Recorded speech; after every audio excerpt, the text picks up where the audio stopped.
Hello friends, welcome back to my channel. ఈరోజు మన ఛానల్లో గోదావరి జిల్లా స్పెషల్ పాల ముంజుల్ని చాలా ఈజీగా శనగపప్పు పూర్ణంతో ఎలా ప్రిపేర్ చేసుకోవాలో ఈ వీడియోలో చూసేద్దామండి. నార్మల్ పూర్ణాలు వేయడానికి మనకి పప్పు నానబెట్టి కడిగి గ్రైండర్లో వేసే టైం లేనప్పుడు ఇలా సింపుల్గా పాల ముంజుల్ని ట్రై చేయండి. దానికోసం నేను ఇక్కడ ఒక గ్లాసు శనగపప్పుని నానబెట్టుకుంటున్నానండి.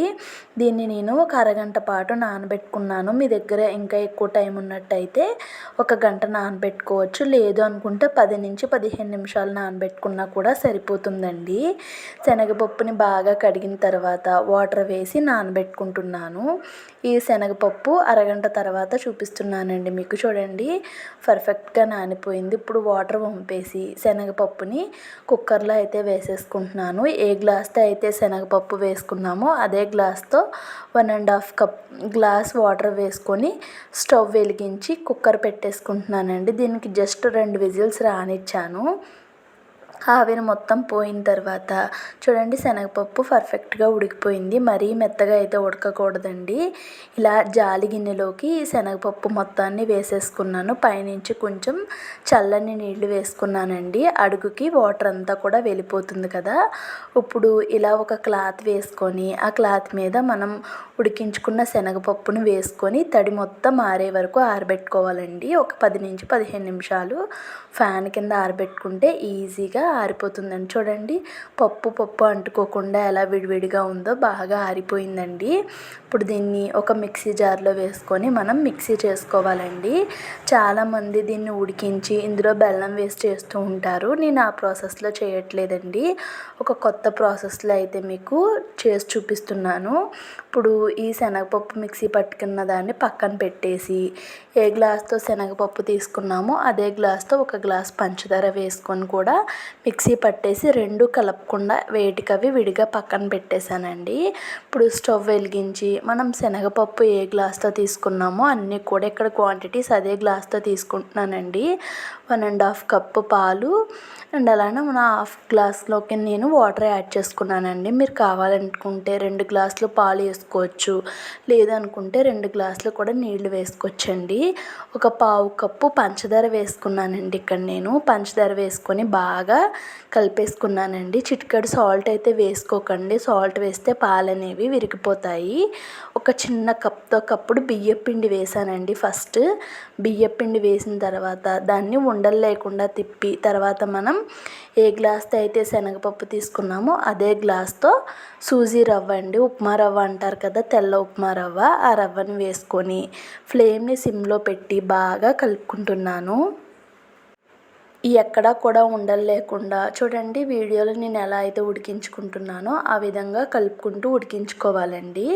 దీని మంచి ఫ్లేవర్ కోసం కొంచెం యాలకుల పొడి వేసుకున్నానండి. తర్వాత 1 స్పూన్ నెయ్యి వేసుకొని ప్యాన్ నుంచి సపరేట్ అయ్యే వరకు కుక్ చేసుకొని స్టవ్ ఆఫ్ చేసి మూత పెట్టి పక్కన పెట్టానండి. ఇప్పుడు షుగర్ పౌడర్ని ఈ శనగపప్పు మిశ్రమం ఉంది కదా దాంట్లో వేసేసుకుంటున్నాను. మీ దగ్గర యాలకుల పొడి లేనట్టయితే షుగర్ని మనం మిక్సీ చేసుకున్నప్పుడు ఒక 2-3 యాలకులను వేసుకోవచ్చు. నా దగ్గర యాలకుల పొడి ఉంది కాబట్టి నేను విడిగా యాడ్ చేసుకుంటున్నానండి. పంచదార శనగపప్పు ముందే కలిపేస్తే మనకి తడిగా ముద్దలా అయిపోతుందండి. అందుకని మనం పూర్ణాలు చేసే ముందు మాత్రమే చేసుకోవాలి, లేదంటే ముద్దలా అయిపోతుందండి. చాలామంది శనగపప్పును ఉడికించి అందులో బెల్లం వేసి చేస్తూ ఉంటారు. చాలామందికి అలా ఆ పాకం అనేది కరెక్ట్గా రాదండి. అందుకోసం ఇలా షుగర్ని మిక్సీ పట్టి ఈ విధంగా ఒక్కసారి ట్రై చేయండి. పూర్ణాలు కూడా చాలా టేస్టీగా ఉంటాయండి. ఇక్కడ నేను కొన్ని చేసుకున్నాను. పూర్ణాలు పక్కన పెట్టిన తర్వాత మనం ఇందాక ప్రిపేర్ చేసుకున్నటువంటి సూజీ రవ్వ మిశ్రమం ఉంది కదండి, దాన్ని మెత్తగా చేత్తో ఈ విధంగా కలుపుకోవాలండి. లేదనుకుంటే గరిటతో మీకు ఎలా వీలుంటే అలా కలుపుకొని పక్కన ఒక కొంచెం ఆయిల్ పెట్టుకొని ఆయిల్ అప్లై చేసుకుంటూ దీన్ని చిన్న ఉండల్లా అయితే ప్రిపేర్ చేసుకోవాలండి. అంటే మనం పూర్ణం చేసాం కదా, ఆ పూర్ణం కన్నా కొంచెం పెద్దగా ఉండాలండి, మరీ చిన్నగా ఉండకూడదు. ఈ విధంగా నేనే ఇక్కడ బాల్స్ అన్నీ కూడా ప్రిపేర్ చేసుకున్నాను. చూడండి, పూర్ణం అలానే సూజీ రవ్వ బాల్స్ రెడీ అయిపోయినాయి కదా. ఇప్పుడు వాటిని ఒక్కొక్క సూజీ రవ్వ బాల్ని తీసుకొని మనం ఈ విధంగా పల్చగా ఒత్తుకోవాలండి. చూడండి, ప్రాసెస్ అంతా కూడా ఇక్కడి నుంచే స్టార్ట్ అవుతుంది మనకి. ఈ పూర్ణం అనేది పైకి రాకుండా మనం జాగ్రత్తగా కవర్ చేసుకోవాలండి. చూడండి నేను ఎలా కవర్ చేస్తున్నానో. నేను చెప్పే కన్నా మీకు చూస్తుంటేనే అర్థమవుతుంది అనుకుంటున్నానండి. ఫస్ట్ మనం వేళ్ళతో ఈ విధంగా ఎక్కడ కూడా పూర్ణం అనేది బయటకు రాకుండా చేసుకొని అప్పుడు మనం సున్నుండలు ఎలా అయితే ఒత్తుకుంటామో అలా ఒత్తుకుంటే మనకి రౌండ్గా పర్ఫెక్ట్గా వస్తుందండి. ఒకవేళ మీకు ఎక్కడైనా బేటల్లా అనిపిస్తే కొంచెం ఆయిల్ని ఇలా నేను చూడండి ఎలా రాసానో అలా రాసుకుంటే సరిపోతుంది.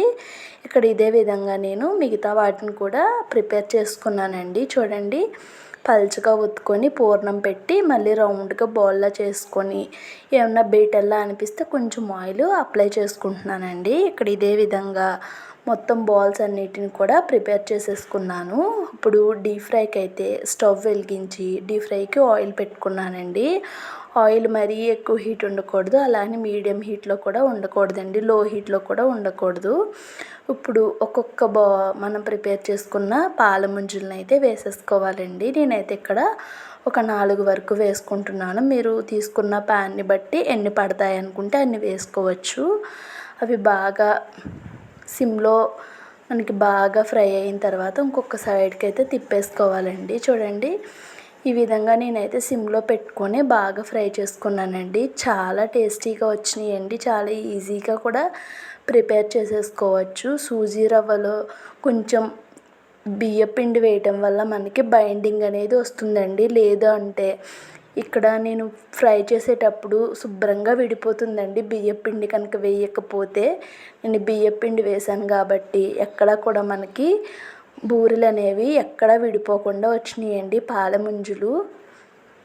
ఒక్కసారి ఈ పాల పుంజుల్ని చూడండి, చూస్తుంటేనే నోట్లోకి నీళ్ళు ఊరిపోతున్నాయి కదా, చాలా టేస్టీగా ఉన్నాయండి. ఒక్కసారి మీరు కూడా డెఫినెట్గా ఈ పాల ముంజుల్ని ట్రై చేసి మీకు ఎలా కుదిరిందో కామెంట్స్లో షేర్ చేసుకోండి. అండ్ అలానే ఈ వీడియోని మీ ఫ్రెండ్స్ అండ్ ఫ్యామిలీస్కి షేర్ చేయండి.